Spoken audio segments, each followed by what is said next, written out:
The night was quiet at the Korean Space Research Institute. Most staff had gone home hours ago, but Dr. Tae-ho Kim sat alone in the dim blue light of his screens. His eyes burned from looking at data for 14 hours straight, but he could not stop. Not now. There it is again, he whispered to himself. For 3 weeks, his radio telescope had picked up a strange pattern from Proxima Centauri. At first, he thought it was just noise. Random space sounds that his equipment caught by accident, but it kept coming back. Same time, same pattern. Too perfect to be natural. Tae-ho rubbed his tired eyes and reached for his phone. He needed someone else to see this. Someone he trusted. Soo-bin, it's me. I need you to come to the lab. Now. Dr. Soo-bin Park arrived 30 minutes later, his hair messy and lab coat thrown over pajamas. He had been Tae-ho's friend since college. If anyone would believe him, it would be Soo-bin. This better be good, Soo-bin said, yawning. My wife thinks I'm crazy for coming here at midnight. Tae-ho pointed to his screen. Look at this pattern. It repeats perfectly every 67 minutes. For 3 weeks. Soo-bin leaned closer, suddenly wide awake. That's not possible. Not naturally. Exactly. Tae-ho pulled up more data. And look at the math. Prime numbers. Geometric sequences. This is a message, Soo-bin. From Proxima Centauri. That's the closest star system to us. Yes, someone is trying to talk to us. The 2 men worked through the night, checking and double-checking the data. By morning, they were sure this was not a mistake, not a glitch. The signal was real. 3 days later, Tae-ho stood before the Global Space Coalition board in Seoul. 12 serious faces looked back at him. We have confirmed the signal is artificial, Tae-ho said simply. It contains mathematical patterns too complex to be random. And yesterday, we found something new. He showed them the latest data. Hidden in the signal are coordinates.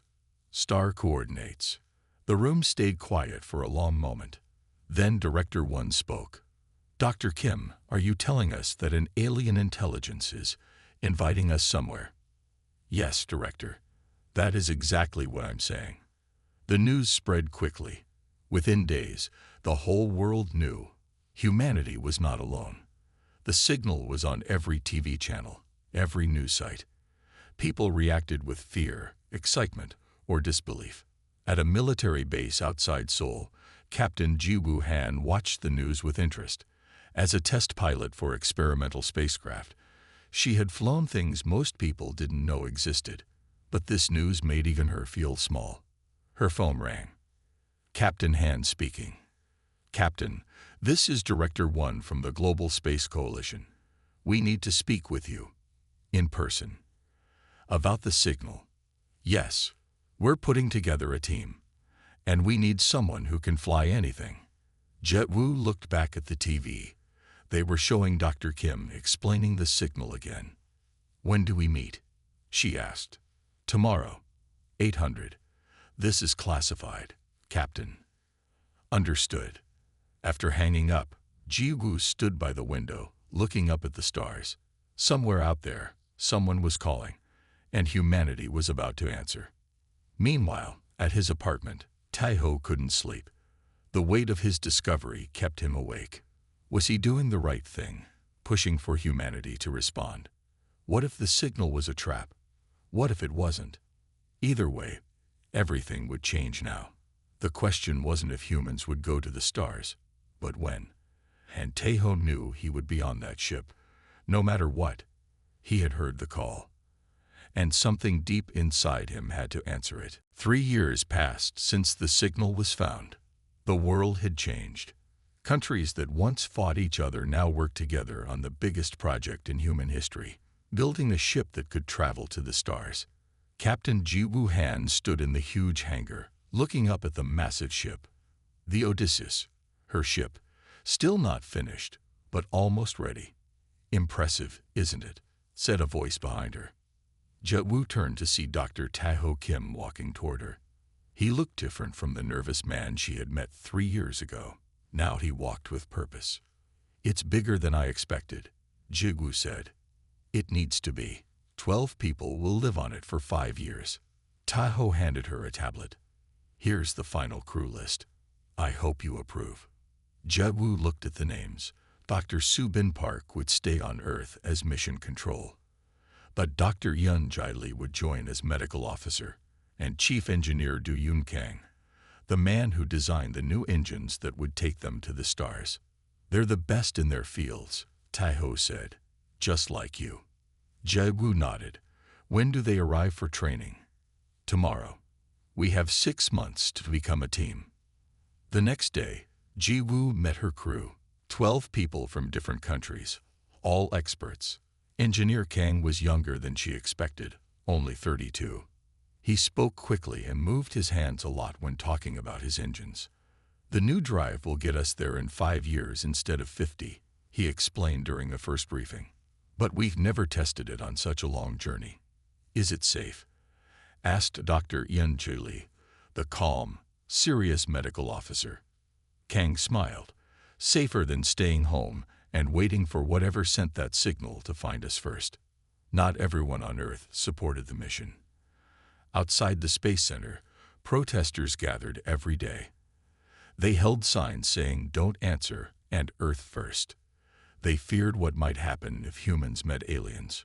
One evening, after a long day of training, Jiwu found Taiho watching the news about the protests. "Do you ever think they might be right?" she asked. "What if we're walking into a trap?" Taiho turned off the screen. "I studied the signal for 3 years. If they wanted to hurt us, why send an invitation? Why not just come here? Maybe they need us to go to them. Maybe they can't travel. Maybe." Tahoe looked out the window at the stars. But the math in that signal, it was beautiful, like they were sharing something special. "I don't think beings who create beauty like that want to destroy." Jiwu wasn't convinced. As a military pilot, she had learned to prepare for the worst. "I hope you're right, but my job is to get our crew there and back safely, no matter what." The months of training were hard. The crew learned how to fix the ship, how to grow food in space, how to treat injuries. They'd practiced for every emergency they could think of. And slowly, they became more than just 12 experts. They became a team. The night before launch, Jiwu couldn't sleep. She walked to the observation deck and found Engineer Kang already there, looking at the Odysseus. "Nervous?" she asked. "Terrified," he admitted. "But also, I've never felt more alive." Jiwu understood. She felt the same way. "My grandmother cried when I told her I was going," Kang said quietly. "She said I might never come back." "She might be right." "We're coming back," Jiwu said firmly. "All of us." As dawn broke, the crew of the Odysseus put on their flight suits. The world watched as they walked toward the ship. Millions of cameras, billions of eyes. The hopes and fears of an entire planet rested on their shoulders. Taiho looked back once at the blue sky of Earth.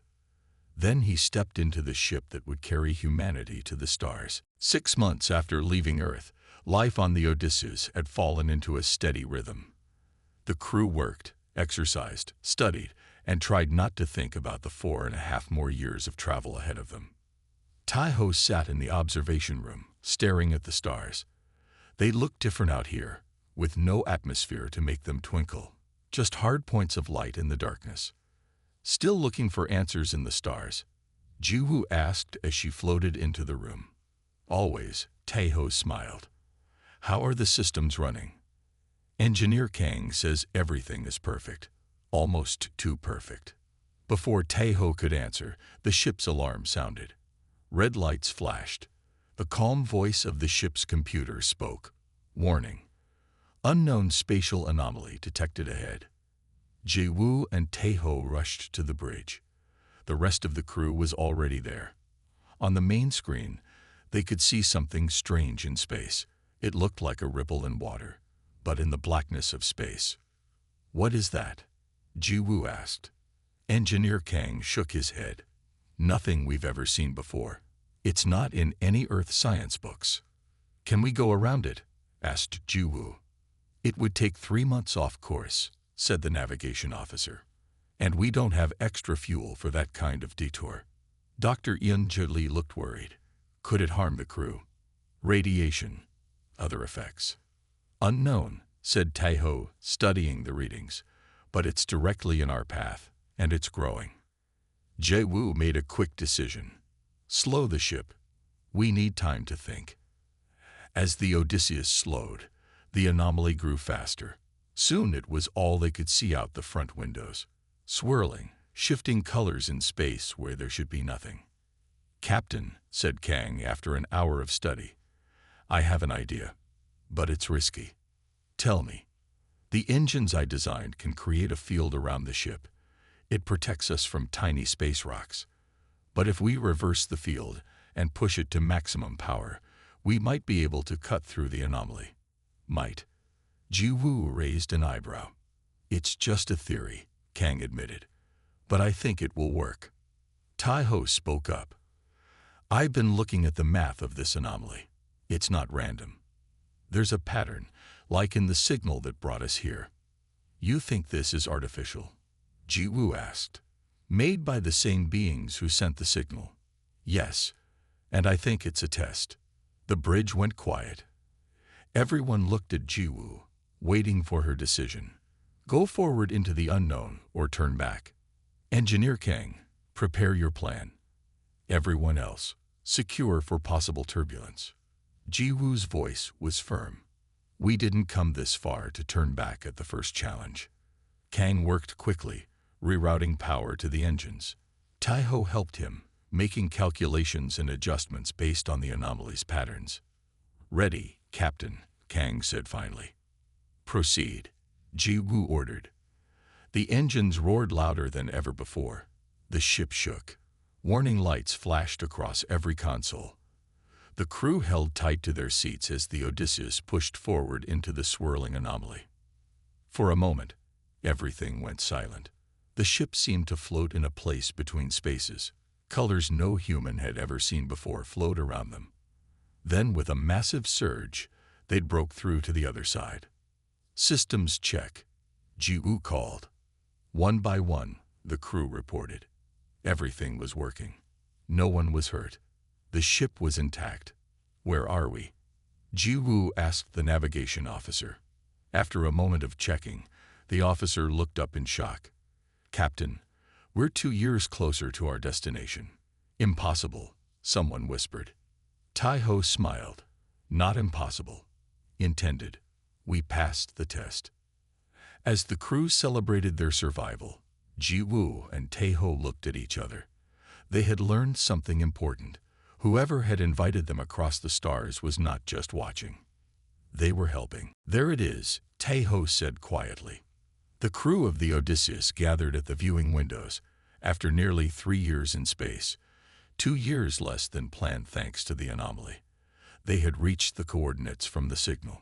Before them floated a massive structure. It was like nothing made by human hands. A giant ring, at least 10 kilometers across, hung in space. Lights blinked along its surface. Smaller structures extended from it like branches from a tree. Is it a planet? Asked Dr. Lee. No, said Taeho. It's a station, built by someone.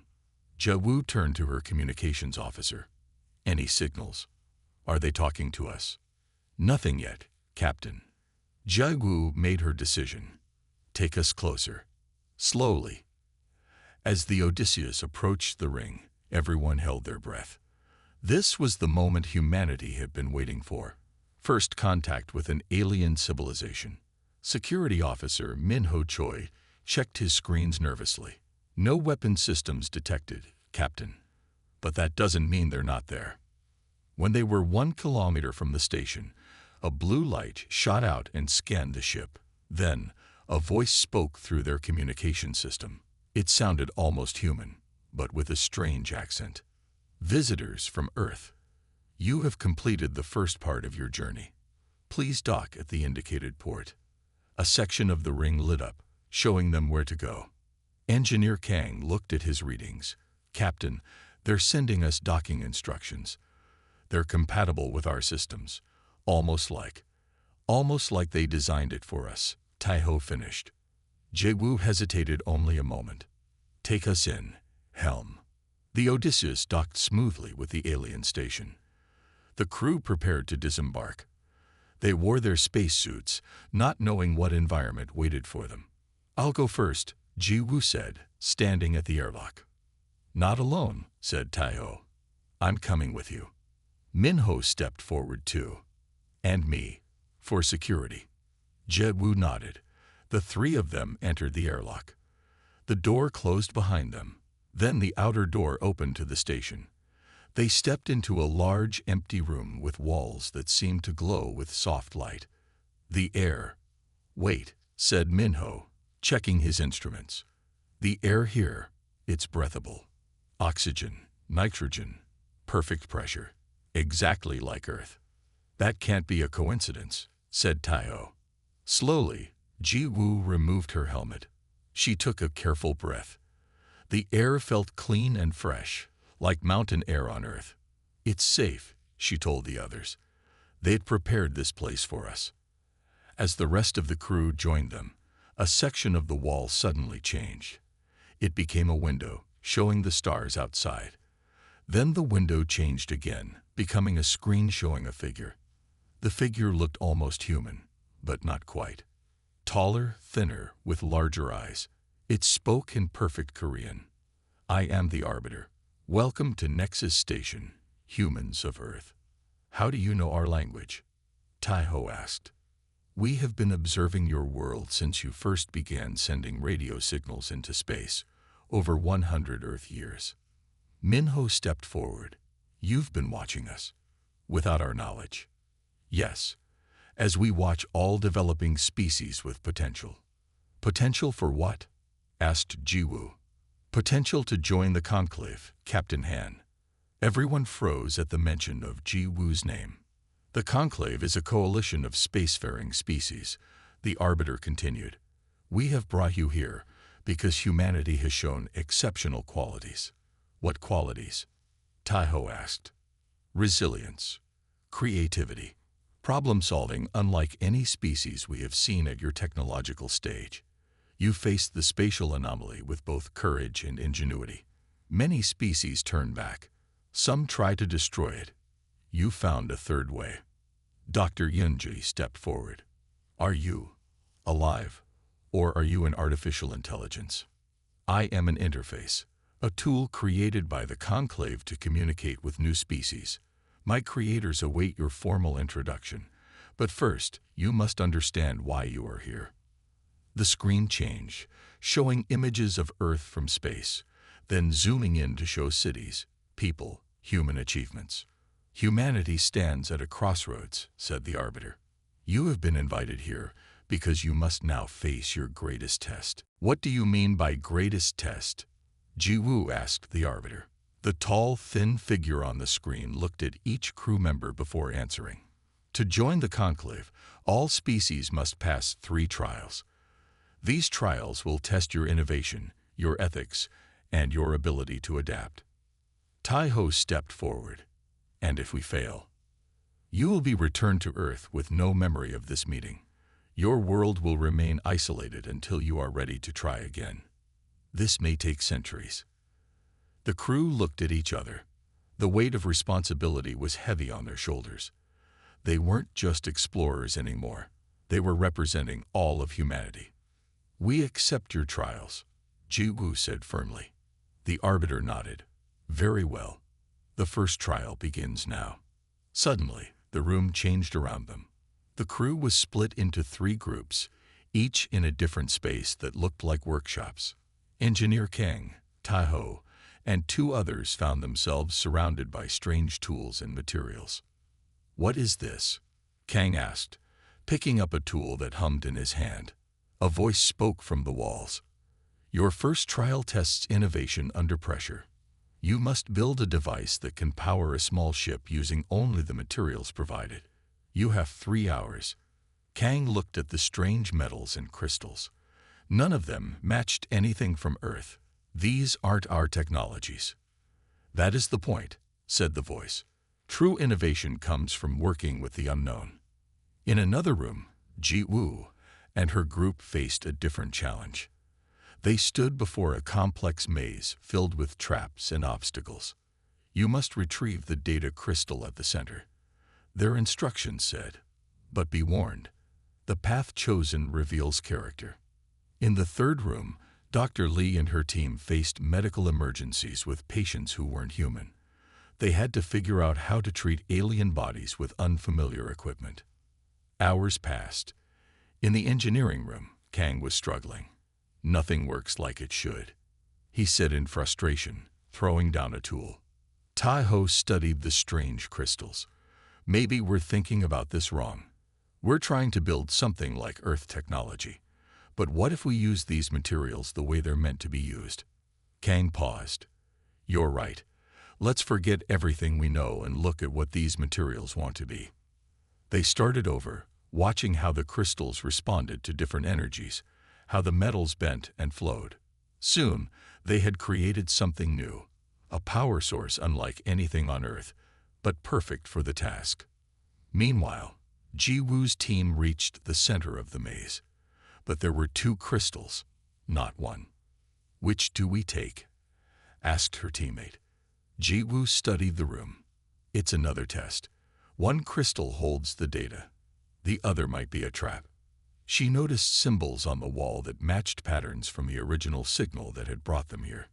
Using that knowledge, she chose the right crystal. In the medical room, Dr. Lee had found her own solution. Instead of trying to treat the alien patients with procedures designed for humans, she adapted human medical concepts to alien biology, saving all her patients. When the trials ended, the crew was brought back together. The arbiter appeared before them. You have completed the first trial, it said. You showed true innovation. Captain Han's team showed wisdom in using past knowledge, and Dr. Lee demonstrated exceptional adaptability. What's the next trial? Ji Woo asked. The second trial tests ethics and decision-making, the arbiter explained. It begins tomorrow. Rest now. You will need your strength. That night, as the crew slept in quarters provided for them, Ji Woo stayed awake, thinking about what they had learned. The conclave was testing them, yes, but they were also teaching them, showing them new ways to think, new technologies, new possibilities. Whatever came next, humanity was already changing because of this journey. And Ji Woo knew they couldn't go back to being the same people they were before. As the crew prepared for the second trial, Yoon Seo Ba, the communications specialist, noticed something strange. The walls of their quarters seemed to change in tone when no one was looking directly at them. Curious, she placed a small recording device facing the wall and left the room. When she returned and checked the recording, she saw a brief flash of light, data being transmitted through the walls. Minho, she whispered, calling the security officer over. Look at this. Minho watched the recording twice. They're monitoring us. More than we thought. Not just monitoring, Yoon Seo said. I think they're sending messages to each other about us. The two decided to work together. Minho created a distraction during the next meal, while Yoon Seo modified her communication equipment to capture more of these hidden transmissions. That night, while the others slept, they decoded what they found. This isn't just data about us, Yoon Seo said, her eyes wide. There's an argument happening about us. The partial messages they captured revealed something important. The conclave was not united in its opinion of humans. Some members wanted to welcome Earth into their coalition. Others feared humanity, calling humans unpredictable and dangerous. The next morning, Tai-Ho noticed his friends looking tired and worried. What's wrong? He asked. Yoon Seo and Minho shared what they had discovered. We need to confront the arbiter, Minho said. They're not being honest with us. Wait, Ji Woo cautioned. If we reveal we know this, we might fail the trials. But what if the trials aren't fair? Minho argued. What if some members have already decided against us? Tai-Ho thought for a moment. I'll talk to the arbiter. Alone. The others didn't like this plan, but they agreed. When Taeho requested a meeting, the arbiter appeared almost immediately. "Dr. Kim, how may I assist you?" "I want to know the truth," Taeho said directly. "Is the conclave divided about humanity?" The arbiter was silent for a long moment. Then, surprisingly, it answered, "Yes. Why didn't you tell us?" "The trials are not just to test you," the arbiter explained. "They are to gather evidence that humans deserve inclusion rather than other measures." "What other measures?" Taeho asked, feeling cold. "Some species believe developing worlds with your specific traits should be contained, isolated, for the safety of the galaxy." Taeho tried to stay calm. "And what traits are those?" "Your rapid technological growth, your tendency to take risks, your willingness to challenge established systems. These make you unique, but also potentially dangerous. So these trials aren't just tests. They're a defense case for humanity." "Yes," the arbiter confirmed. "I was created to be neutral, to observe and record. But others will use my observations to make their final judgment." Before Taeho could ask more questions, alarms began to sound throughout the station. Red lights flashed. The arbiter's image flickered. "We are under attack," it said simply. Taeho ran back to his crew. The station shook as something hit it. "What's happening?" Ji-woo asked. "The station is under attack," Taeho explained quickly. "And I think it's because of us." Engineer Kang checked a nearby terminal. "Systems are going down all over the station. Someone's hacking them." The arbiter appeared on all screens. "The final trial has been compromised. A faction of the conclave has decided to intervene. They wish to prevent humanity from succeeding." "Why?" Ji-woo demanded. "They fear you will become too powerful if admitted to the conclave. They believe you should be contained on your planet." The station shook again, harder this time. "What should we do?" Dr. Lee asked. The arbiter's image became clearer, more defined, almost more human. "This was not meant to happen. But now, you must defend yourselves. How you respond to this attack will become your final trial." As the arbiter's image disappeared, the crew looked at each other. They were no longer just being tested. They were fighting for Earth's future. "Get your emergency gear," Ji-woo ordered. "We're not failing now." The station shook again as another blast hit it. Warning lights flashed everywhere. The crew of the Odysseus grabbed their emergency packs and gathered in the main room. "Status report," Ji-woo ordered. Engineer Kang checked a nearby terminal. 3 ships have docked on the far side of the station. The attackers are already inside." "How many?" asked Minho, checking his weapon. The crew had brought basic weapons for self-defense, never expecting to use them. "Unknown," said Kang. "But station sensors show movement in sectors 4 through 7. They're heading this way." Ji-woo made quick decisions. "Kang, Taeho, can you access the station systems? We need control of doors, lights, anything we can use." "We can try," Taeho said. "Yoon-seo, keep trying to contact friendly members of the conclave. There must be some who support us." "Already working on it, Captain," Yoon-seo replied, her fingers flying over her communication device. "The rest of you, help me secure this area. We need to create a defensive position." The crew moved quickly. They had trained for emergencies, though nothing like this. Dr. Lee set up a medical area. Minho and 2 others set up barriers using furniture and equipment. Meanwhile, Kang and Taeho worked on the station's systems. "The design is alien, but the logic is similar to ours," Kang said. "Look, this controls atmosphere. This controls doors. Focus on doors and cameras," Taeho suggested. "We need to see them coming." On a screen nearby, they saw figures moving through the station corridors. They weren't human. Taller, with 4 arms and scaly skin. They carried advanced weapons. "Got it," Kang said after several tense minutes. A set of heavy doors slammed shut in the corridor leading to their position. That should slow them down. But the aliens were skilled. Within minutes, they were cutting through the doors with energy tools. "They'll be through soon," Minho warned. "Everyone, take positions." Jai-Wu looked at her crew. 12 humans, far from home, facing an unknown enemy with superior technology.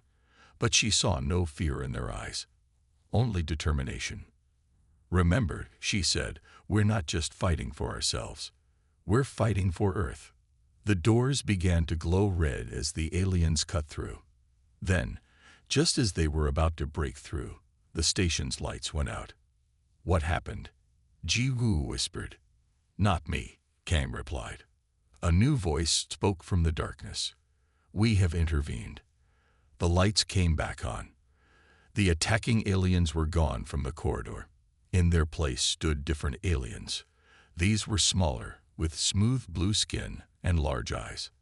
"I am Plan, representative of the Moro Collective," the new alien said. "We support humanity's inclusion in the conclave." Relief washed over the crew. They weren't alone. Tlan explained quickly. "The faction attacking you is called the Guardians. They believe younger species should be contained until they prove themselves peaceful. We disagree." "Where are they now?" Minho asked, still gripping his weapon. "Temporarily trapped in the lower sectors. But they will break free soon. We must move you to safety."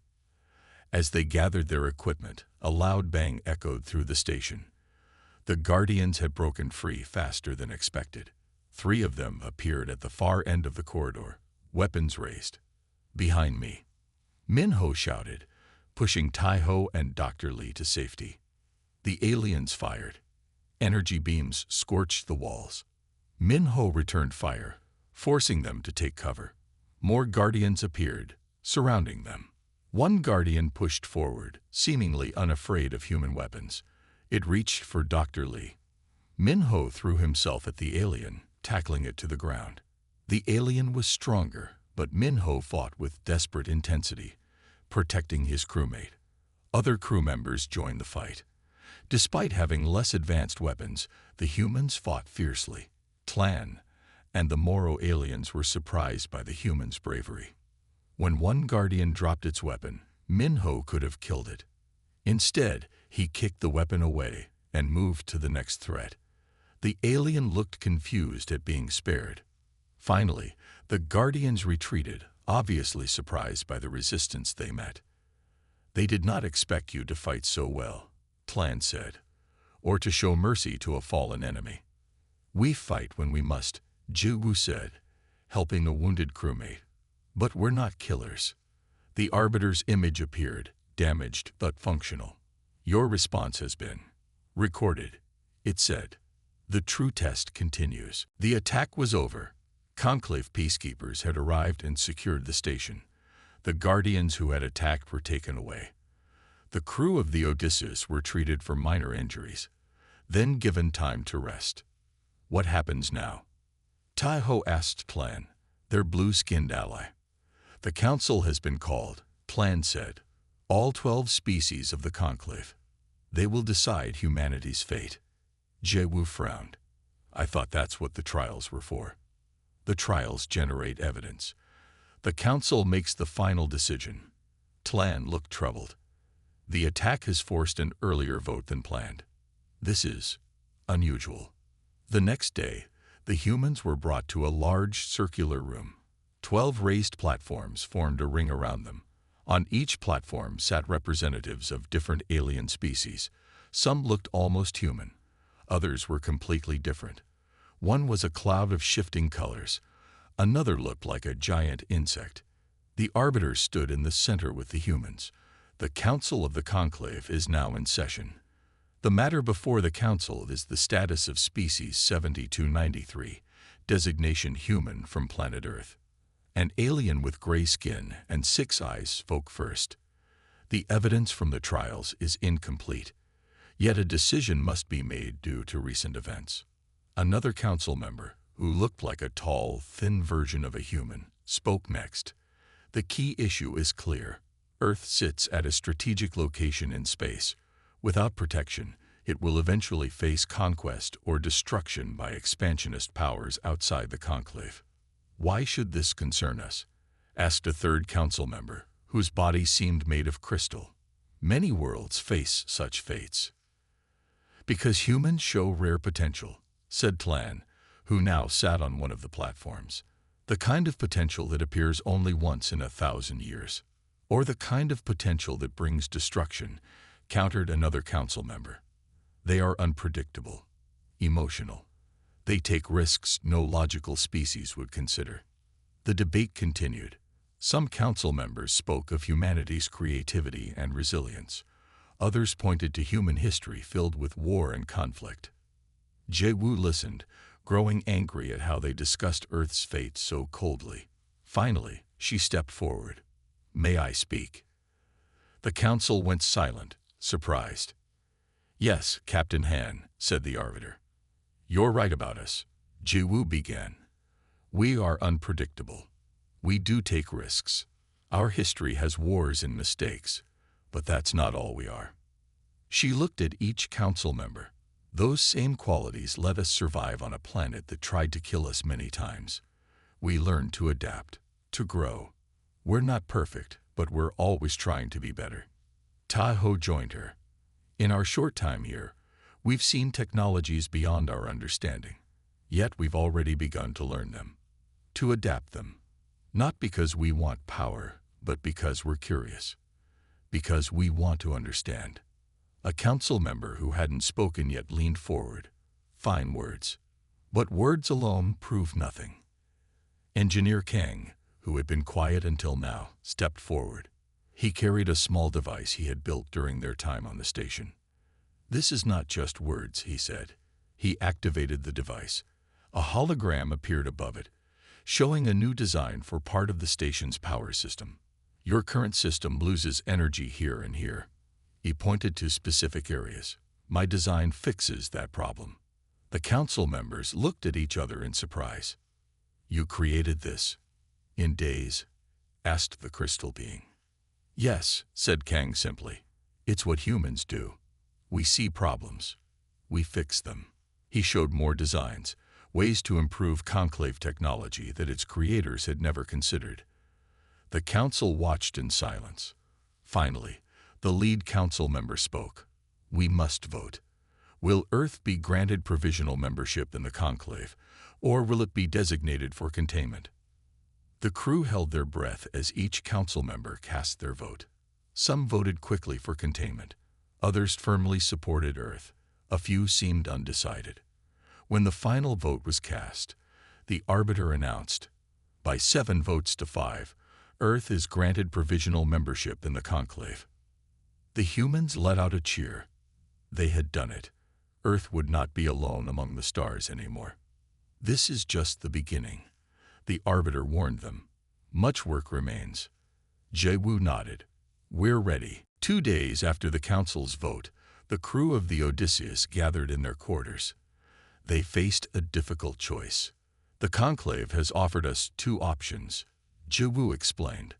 Some of us can stay here as Earth's first ambassadors.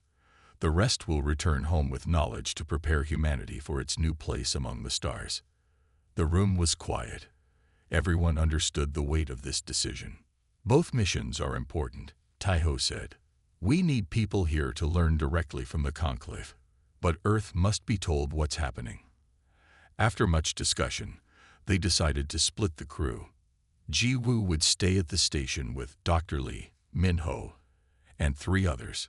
Taiho, Engineer Kang, Yun-Seo, and the remaining crew would return to Earth. The return journey will be much faster, the Arbiter told them. We will provide technology to improve your ship. What took you 3 years will now take 3 months. On their last day together, the crew shared a meal. They had started this journey as 12 humans from Earth. Now they were the first representatives of humanity in a much larger community. I never imagined it would end like this, Jie-Wu said, with us split across the stars. It's not an ending, Taiho replied. It's just the beginning. The next morning, as Taiho's group prepared to board the upgraded Odysseus, the Arbiter asked to speak with him privately. Dr. Kim, there is something I must tell you before you return to Earth, something the Council decided you should know. What is it? Taiho asked. Humanity was not discovered by accident. The signal sent to Earth was not random. Taiho frowned. What do you mean? The oldest records of the Conclave speak of a species with specific traits: adaptability, creativity, and a unique balance of logic and emotion. A species that would be needed when certain events come to pass. What events? The Arbiter's form seemed to shift, becoming more serious. There are threats beyond the Conclave's borders, ancient threats that sleep but will someday wake. The oldest species in the Conclave believe humans may be key to facing these threats. Why us? We're so much younger than your other members. Perhaps that is why. You see problems differently. You find solutions others cannot imagine. Taiho thought about this, so the signal wasn't just an invitation. It was a call for help. Help that may not be needed for centuries, the Arbiter clarified. But yes, the Conclave has been watching Earth for a specific reason. As Taiho boarded the Odysseus, he carried this knowledge with him. Humanity had a greater purpose among the stars than they had imagined. The farewell was emotional. Friends who had spent years together in space were now taking different paths. Take care of Earth for us, Jiwoo said as they hugged goodbye. Take care of the stars for us, Taiho replied. The journey back to Earth was quick and smooth. As they approached their home planet, Taiho gathered the returning crew on the bridge. Look at it, he said, pointing to the blue-green world growing larger in their view screen. It looks so small now, so isolated. But it's not alone anymore, said Engineer Kang. No, agreed Taiho. And now we have to tell them. Earth had changed in their absence. Nations that once fought each other now worked together more closely. The knowledge that humans weren't alone in the universe had already begun to change how people thought about their problems. When the Odysseus landed, world leaders gathered to hear their report.